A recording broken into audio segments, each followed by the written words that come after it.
Hi, and welcome to BNEWS Weekly. I'm Linda McNamee, in for Phil Gallagher. The Burlington Police Department is looking for a shoplifting suspect and is asking for the public's help. According to the police information site, massmostwanted.org, the man pictured in the surveillance photo seen here allegedly shoplifted at the Burlington Mall. The incident occurred on Friday, May 19th at the Brookstone store. According to authorities, it is believed the man placed a drone and 6 key tracker devices in a Macy's bag and left the store. The total value of the property was $1,020. The man is described as having a large build, being of medium height, and having a light complexion. Anyone with any information on his identity or whereabouts can call the Burlington Police Department at 781-272-1212. The lead investigator is Officer Dominic Grossi Jr. The Burlington Police Department welcomed a new member to the force on Monday evening. Town Administrator John Petrin, on the recommendation of Burlington Police Chief Michael Kent, appointed Michael Julse to the department. Julse, 22, received his master's degree in criminal justice from Merrimack College on May 19th. Julse is a Malden native and is the son of Michelange and Lemaine Julse of Malden. He graduated in 2012 from St. Clement High School in Medford and played football at Merrimack from 2012 to 2015. He received his bachelor's degree in criminal justice last year. Chief Kent said modern policing is a broader profession than it was in the past, and today's police officer tends to be both highly trained and highly educated. Julse previously completed internships with the Lawrence and Woburn police departments and has worked as a youth counselor at a summer camp in Malden. He has been enrolled in the Municipal Police Training Committee Plymouth Police Academy and will begin the academy program on June 5th. Upon graduation, he will undergo several weeks of intensive field officer training before starting on shift with the department. 4 members of the Burlington Police Department were recognized for their work with a regional policing organization. At Monday night's Board of Selectmen meeting, Chief Michael Kent read letters of recognition of Deputy Chief Thomas Duffy, Sergeant Timothy McDonough, Officer Harry Sawyer, and Officer Charles Ferguson, who have all provided over 20 years each of dedicated service to the Northeastern Massachusetts Law Enforcement Council, or NEMLEC organization. Kent also presented Duffy and McDonough with certificates at the meeting and had 2 others for Sawyer and Ferguson who were not in attendance. Kent said that NEMLEC is a consortium of 59 police departments in Middlesex and Essex counties and 2 county sheriff's departments. Member agencies operate by sharing resources and providing services to each other that might not be available to one. Kent said Deputy Chief Duffy, Sergeant McDonough, Officer Sawyer, and Officer Ferguson all began their commitments to NEMLEC assigned to the Regional Response Team. Members of this team, which is comprised of approximately 156 officers, are tasked with handling incidents involving civil disturbances, search and rescue, search and recovery, natural disasters, large-scale security details, as well as dignitary protection. Shortly after working with the RRT, Sergeant McDonough, Officer Sawyer, and Officer Ferguson were selected for assignments to NEMLEC's SWAT team. The SWAT team is made up of approximately 44 officers who also receive support from 5 medics and 12 SWAT officers from the Middlesex County Sheriff's Office. Chief Kent said being members of the RRT and SWAT teams is a time-consuming endeavor and requires officers to meet physical fitness standards on an annual basis. Digital native is a term being applied to a person born or brought up during the digital age with the use of computers and the internet being commonplace since they were born. Fox Hill Elementary School has created a diversified learning commons that integrates the use of technology into a traditional, well-rounded education. BNews reporter Tad Stefanak visits Fox Hill and files this report. No taxation without representation! No taxation without representation! revolution is on, and by birth, digital natives have arrived. A digital native is someone that I think of that was sort of born kind of post-internet, the post-internet age, and has sort of always been something that's been accessible to them. Burlington's digital natives are growing up in a tech culture, and helping these Burlington students navigate the internet in positive and productive ways are Jen Sheffer, Instructional Technology Specialist, and Patrick Murphy, Library Media Specialist, who've developed the Fox Hill Learning Commons.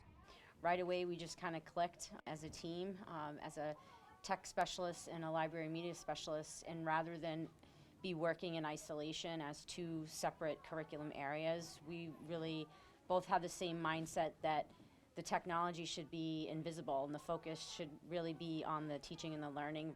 Technology has become an everyday part of a Burlington education, and a curriculum that still includes good old books. Kindergarten and first grade is very much the fundamentals of reading. Also, they each get to borrow one book for a week, so it kind of starts that kind of responsibility part of it too. They know they're responsible for a book for a week. And then when they move into second grade and third grade and fourth grade and fifth grade, just like in the classroom, what we're doing here in conjunction with the classroom teachers is really adding on a little bit more each year. We try to provide a lot of ways for kids to sort of synthesize what they've learned and then sort of display it in their own creative way. We started a student help desk here as well, so the kids are creating, tutorials on how to use apps, and they're learning from existing app developers. They just come in and they independently explore, they collaborate with each other. They want to be in here. I think that's a really great sign that we're sort of moving in the right direction. They're excited to be in here. They're excited to learn. They're excited to not only produce things, but produce them in their own way and kind of add their own personality to what they're learning and how they're displaying that. There are many ways technology is being integrated into a traditional education. We're teaming up with third grade teacher Heather Lasano, and she had the idea that she wanted her students to reenact several significant events from the Revolutionary War.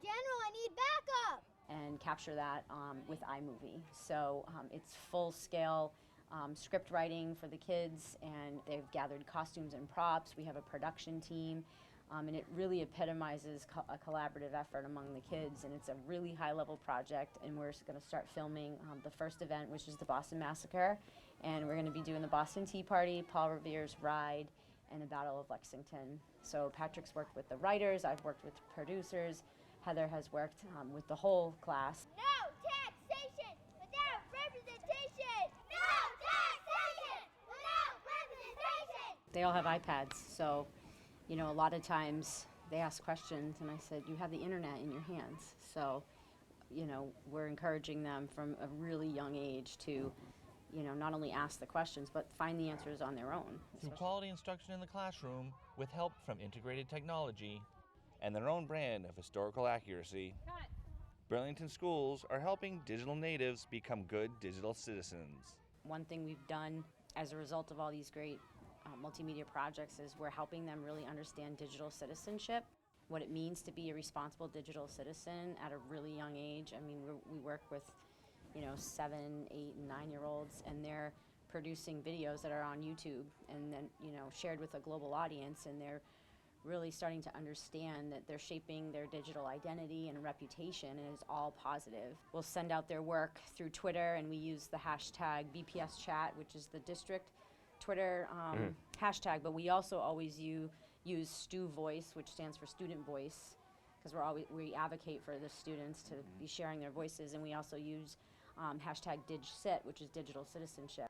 So we give them a lot of autonomy and freedom, and I think they feel really empowered to just try new things, and I think they had to get used to us saying yes to everything. Can we do this or can we do that? And more often than not, the answer is yes. From Fox Hill Elementary School, I'm BNEWS reporter Tad Stefanak. Back to you in the studio. Thank you, Tad, and great job, Fox Hill. A pair of volunteers at the Burlington Senior Center were recognized for their work during Monday night's Board of Selectmen meeting. Council on Aging Director Marge McDonald said the Senior Center recently held its annual Volunteer Appreciation Award night, and she brought the 2 big award recipients with her to the meeting. She said Carol Parker was this year's Volunteer of the Year and that Ellie Hutchinson was awarded a Lifetime Achievement Award for her many years of dedicated service. Both women are also on the Council on Aging Board of Directors. McDonald said Parker had been named the new Volunteer of the Year last year, and her continued dedication to the center earned her the top spot this year. McDonald said she is a Monday morning greeter, co-runs the movie program, and volunteers at the Senior Center's Farmers Market, sponsored by Leahy Hospital. McDonald said Hutchinson is a tireless volunteer both at the Senior Center and at other places in town. She said that Lifetime Achievement winner is always willing to help the seniors at the center and has made the place an even warmer and more welcoming place. She will take anyone under her wing and help them navigate the center and answer all of their questions.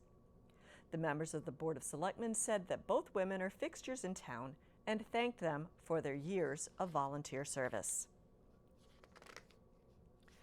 The 4th annual CHOPS Champions ceremony was held at the Burlington Marriott last week.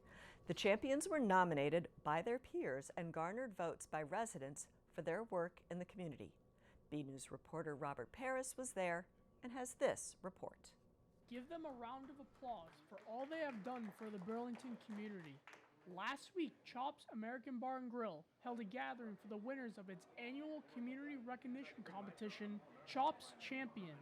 CHOPS Champions is an annual event that recognizes 6 local heroes of the Burlington community from the following categories: technology, healthcare, education, business, military first responders, and community.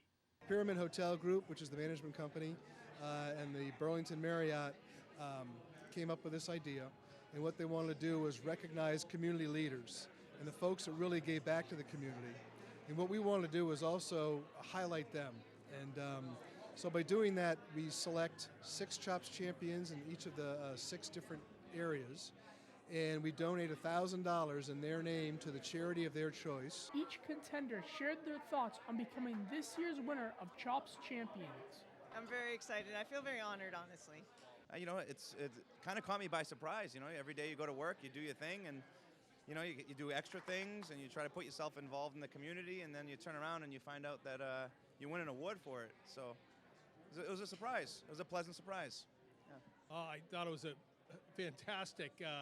I was honored by the Burlington Chamber, put my name in, and I never thought that I would have a shot, but that's how it went. The Chamber put me in, and a lot of people voted for me, so I'm really happy and honored. I was very surprised because there were so many other candidates, and everybody was really extremely well qualified, so I was very excited, to say the least. Oh my God, it's the most amazing thing in the whole entire world. I'm very blessed. Thank you very much. I'm so honored and excited, and my best friend Cheryl nominated me, and I'm thrilled to pieces. Very excited. The Marriott and CHOPS will donate $1,000 to a charity of the winner's choice. Relay for Life of Burlington. I'm a breast cancer survivor, so I feel very it's sort of a personal cause for me to donate to them. And Cheryl and Julie Quinn have been really great advocates here in Burlington, and I'm very appreciative of that. So every year, the 8th grade puts together a fundraiser that donates money to local families in need. One of the families in need has a child, goes to one of the elementary schools, who's unfortunately suffering from childhood cancer. And so this child was getting treatment at Mass General Hospital, and so the money was donated towards Mass General Hospital, specifically the treatment center where this child's being taken care of. We went with the MS Society. My wife has had MS for almost 40 years, and I felt it was appropriate. Donating right to the people, helping people, and we do so many other things during the year. We support the Burlington Food Pantry as well as Youth and Family Services, so the money will come in very handy. The Shoba Learning Group, because my son has autism, and it's a great group of people, and they help kids and adults with autism. I donated to Relay for Life and also for the Connor Flanagan Foundation, who they donate a lot of money to Children's Hospital in Boston for cancer. Finally, it's all about giving back to the community. Really, it's about people giving back. We're a community leader too, being the largest hotel in the community. The Chamber and everybody looks at this hotel as their hotel. So we feel it's important to give back, along with highlighting the individuals, the teachers and, military and first responders, technology, general business. Those individuals that give back too, we want to be able to highlight that, and this is how we're doing it. From CHOPS, I'm Robert Paris for BNEWS Weekly. Last Friday was a big day at the Burlington Food. Thank you, Robert, and congratulations to all the winners and nominees. Many people use the internet to search and apply for new jobs, but it's important to keep an eye out for scams. The Better Business Bureau, serving eastern Massachusetts and other surrounding states, released a warning about an increase in online employment scams. It says the Better Business Bureau's scam tracker has received reports of fake job offers sent to applicants' emails. These scammers claim to be responding to a submitted application or reviewing a resume on an online recruiting site. These cons often use real company names and can be very convincing, says Paula Fleming, spokesperson for the local bureau. It may look as though you are starting a great new career, but you are really giving personal information to scammers. The Bureau says anyone who receives an email job offer should take a couple of steps to protect themselves. First, double-check the contact information. An employer's email should include a signature at the bottom with the name of the sender, their occupation, the address of the business, and a contact number. Look out for phony emails with grammar or spelling mistakes and legitimate-looking email addresses not associated with the actual business. Double-check this information with the business's website. Second, if they ask for payment, that is a sure sign it is a scam and not a legitimate employer. Finally, if they want you to start working from home, that should be a warning.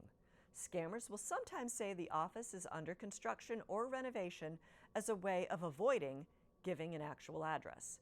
If they request you to work from home, ask for their address, and if they can't give you a valid one, there is probably no actual business or job. Recently, mail carriers around the country did more than drop off letters and packages. They picked up food donations left by residents as part of the 2017 Stamp Out Hunger Food Drive. In Burlington, those donations were delivered to the Burlington Food Pantry, where volunteers spent a day sorting them. BNews director Rich Hosford went to check it out and has this report. Last Friday was a big day at the Burlington Food Pantry. The Saturday before was the National Stamp Out Hunger Food Drive, where people left donations by their mailboxes to be collected by their mail carriers. A lot of donations were made and volunteers were gathered to help the food pantry sort and stack them. Today what we've been doing is we have been sorting and organizing the food that came in last Saturday from the mail letter carriers annual food drive. So 2 weeks ago, you probably saw in your mailbox a little yellow bag with encouragement to put out food by your mailbox last Saturday on May 13th. That food was all collected by your letter carriers, and it was somewhat sorted last Saturday. Today it was brought to the pantry, and we organized it and put it on our shelves. The annual mail carrier food drive really helps the food pantry stock its shelves. This is our biggest of the year. It happens every May, and it really stocks us for a few months at least. We get a lot of non-perishables. It's great. I mean, we get over the last 4 years, between 5,500 to 10,000, depending on the year. So it's a good thing. The donations came at a critical time for the food pantry as it both continues its regular level of service for the community in addition to an uptick of students out of school and therefore not receiving the free or reduced lunches they get when class is in session. Food pantry, on average, we serve about 350 people a month. About 100 of that are children. About 60 to 70 are seniors. These are all Burlington residents. It only covers portion of the families in need. So we're always trying to get the word out to people who need help to come seek us out, because we are here, and getting help with food might help you free up some available funds to help with other things that you can't get assistance for. We are getting into the summer months where, you know, your kids are home from school. A lot of families that we help here, their children are signed up for the free or reduced lunches at school. Those families all of a sudden don't get that extra help during the summer. So that means a higher pressure here, because we want to get extra food out to those families. Jane said that though a lot of food came in during the drive, there are some items the pantry is always in need of. Some of the things that we rarely get in food drives are personal hygiene items. So if you still want to donate, think about donating shampoo, bars of soap, toilet paper, dish soap, toothpaste. Also, things that we rarely get in is vegetable oil. A lot of people are worried about putting that in a general donation bin because of the plastic bottles, but we rarely get enough vegetable oil coming in, so we have to go buy it. Finally, days like last Friday show how volunteers are willing to chip in and help people helping people and the food pantry to make it work for those who need it. We have a lot of volunteers, regular volunteers. We have over 100 who come on a regular basis, either weekly, more than once a week, bi-weekly or monthly. And the groups we had today were mostly corporate groups. We had from, I think, 4 different businesses. There was Salesforce, Wegmans, Progress, and Black Duck Software. Is that right? I think we got them all. So yeah, it's a great community. A lot of businesses and individuals are just so giving with their time. At the Burlington Food Pantry, I'm BNEWS Director Rich Hosford. Thank you, Rich. We now go to BNews weatherman Peter Brown in our Weather Center for the latest forecast. We'll also check out the community calendar with Ian Casiola to see what's happening in Burlington.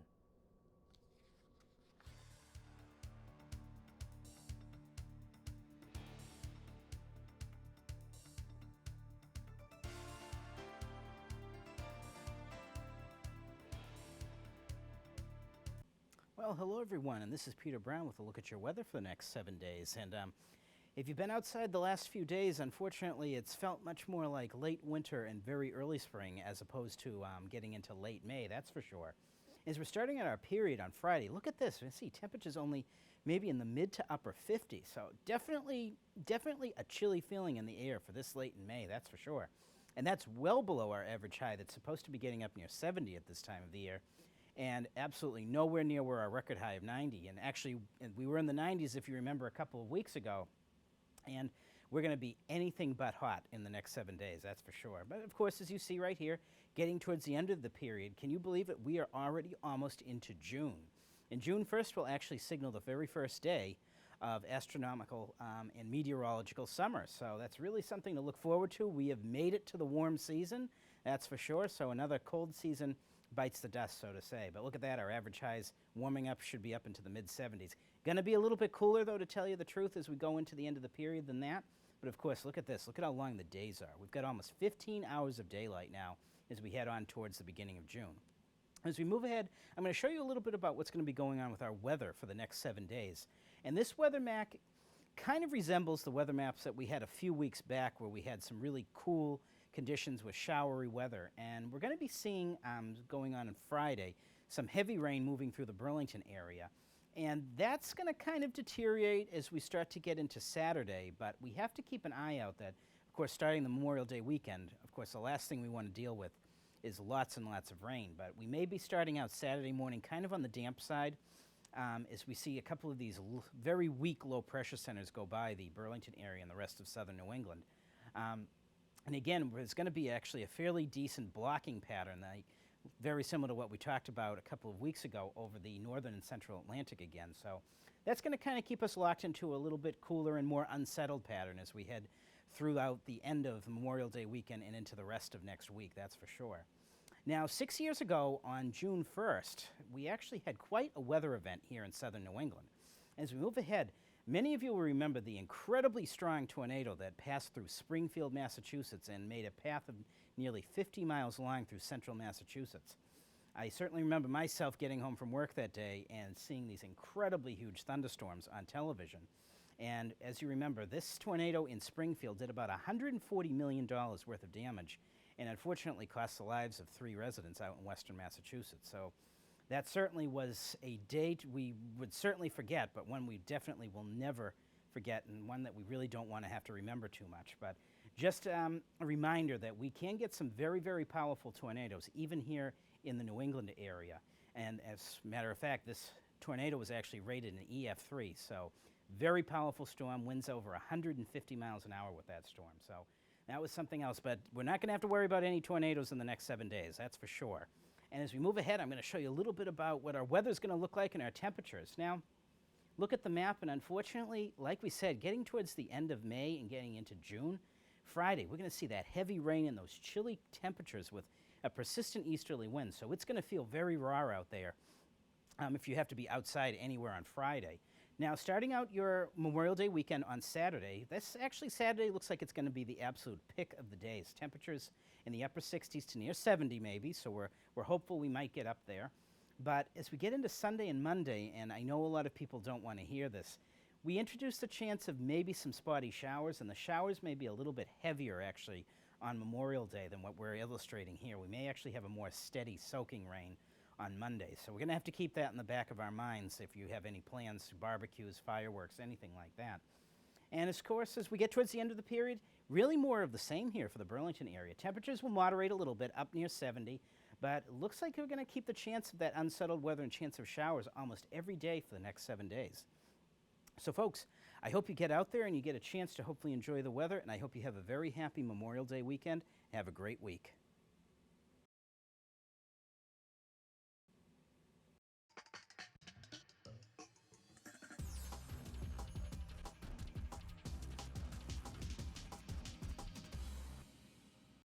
Hello and welcome to your community calendar. The summer is just around the corner, and what better way to spend it than learning how to kayak? On Thursday, June 15th at 7 p.m., the Burlington Public Library is having a presentation on kayaking basics with LL Bean. Kayaking is a great way to get outside, enjoy nature, and get some exercise all at the same time. You will also get to learn all about kayaking, including techniques and safety with a hands-on environment with a representative from LL Bean. Everyone is welcomed and the event is free. For more info, visit burlington.org or call 781-270-1690. It's time to raise your tea glass and enjoy the party. On Saturday, June 3rd from 11 a.m. to 1 p.m., Lynn Green Interiors will be having a Princess Tea Party. Belle from Beauty and the Beast will be there to enchant the store with story time and music. Everyone is welcomed, pre-registration is required, and Princess's attire is encouraged. There will also be light refreshments and tea will be served. For more info and to register, visit lynngreeninteriors.com or call 781-221-8422. Do you enjoy cruises? On Saturday, June 24th, the Burlington Rec Department is having a day trip on a Thimble Island cruise. The Thimbles have often been described as a piece of Maine coast that drifted into the Long Island Sound. Summer excursion vessels plied these waters during the golden age of the Victorian era. 23 of the islands are large enough to be inhabited, and approximately 80 homes built mostly during the Victorian era are complete with widow walks, gingerbread trimmings, and genteel gazebos. The trip includes a 45-minute tour of the Thimble Islands, a luncheon at the USS Chowderpot III restaurant, and a stop at the Bishop's Orchard and Farm Market. Everyone is welcomed, and the trip cost is $118 per person. Pre-registration is required. For more info and to register, visit burlingtonrecreation.org or call 781-270-1695. This has been your community calendar. I'm Ian Casiola. Back to you in the studio. Thank you, gentlemen. The regular sports season is all but finished. We go now to BNews sports reporter Matt DiMarzio to see which Red Devils teams are going to playoffs, which are out, and which are still battling for a spot. Hey everyone, this is Matt DiMarzio here with your weekly sports report. The Middlesex League split into 2 divisions 6 years ago. Ever since, the Burlington High softball team has been the sole owner of the league's Freedom Division title. Last week, the Red Devils hosted Wilmington in a game that would decide the title. Earlier in the year, Burlington beat Wilmington only by a 12-1 score, and if the Wildcats won the rematch, the teams would split the title. Sounds exciting, right? Not so much. The Devils don't seem to like sharing. In one of their best all-around efforts of the season, Burlington easily beat Wilmington by a 12-0 score to bring home another league title. Pitcher Christina Clark put an exclamation point on the win, firing a no-hitter for 6 innings before the game was stopped because of the 12-run mercy rule. The girls finished the regular season on Saturday with a non-league game against Chelmsford, and the tournament will begin sometime next week. In all, 6 BHS teams are headed to the playoffs. The baseball team finished second in the Freedom Division, an automatic berth into the playoffs, and both lacrosse teams are also tournament bound. The girls are finishing off what might be the best in program history, while the boys are also in top form as the playoffs begin. Both tennis teams are also made it. The girls won the Freedom Division again with an undefeated record against Freedom teams, while the boys made the state playoffs for the 16th straight season under coach Rob Newton, the longest streak in Burlington history. The track and field athletes will be in action this weekend. On Sunday, Burlington High will actually be hosting the Division III championships, and several Red Devils will likely be making headlines at the meet. The action starts at 10 a.m. at the high school. Take a trip down to see all the exciting action up close. And that's all for sports. I'm Matt DiMarzio, and back to you guys in the studio. Thank you, Matt. One place where there's always a lot going on is the Senior Center. We go now to Council on Aging Director Marge McDonald for the latest senior news. Hello. Work on the Senior Center will officially begin next week. The first step will be taking down the moving wall and then putting up a temporary partition on Tuesday, May 30th.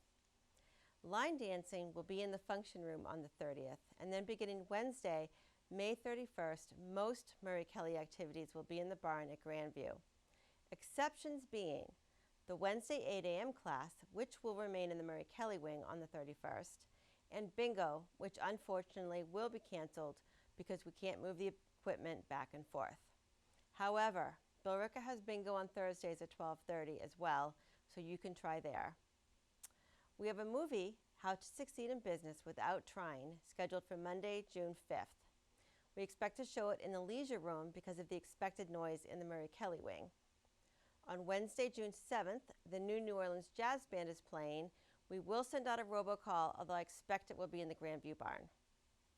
Due to the rainy, cool spring, the Leahy-sponsored farmers market has been postponed to June 21st. We are looking for 2 coordinators for the Bridges program. These are volunteer positions with a stipend of $1,500 each. You would be responsible for recruiting and coordinating volunteers taking part in our very successful Bridges program. You do need to be at ease using email and Google. For more information about Bridges and/or the position, please call myself at 781-270-1953 or Katie Bercury at 781-505-4942. That's all for now. I'm Marge McDonald, and I'll see you at the Senior Center in the Grandview Farm Barn. Thank you, Marge. Another week, another photo to highlight. This week, we have a few photos that show a large group made up by mostly Burlington students running in support of local education. They were taken by local photographer Neil Pandit and show the Burlington Educational Foundation 2017 Exercise for Education Fun Run. The event attracted a lot of runners and was a fun day for a good cause. The BEF uses the funds to support Burlington educators with grants for projects and equipment they can use in the classroom. Thank you for the photos, Neil. We'd like to see your photos. They could be of something you see around town, the weather outside your own door, or even photos of your family members and pets. Whatever you think is interesting and would like to share. Email your photos to bcat@bcattv.org with the subject line, Photo of the Week. Finally, last Friday, we at BCAT held our 30th annual Meeting and Volunteer Appreciation Awards Night. It was a great event with many of the volunteers who make BCAT special in attendance. We're going to leave you today with a look at the fun. Thanks for watching BNEWS Weekly, and we'll see you next week.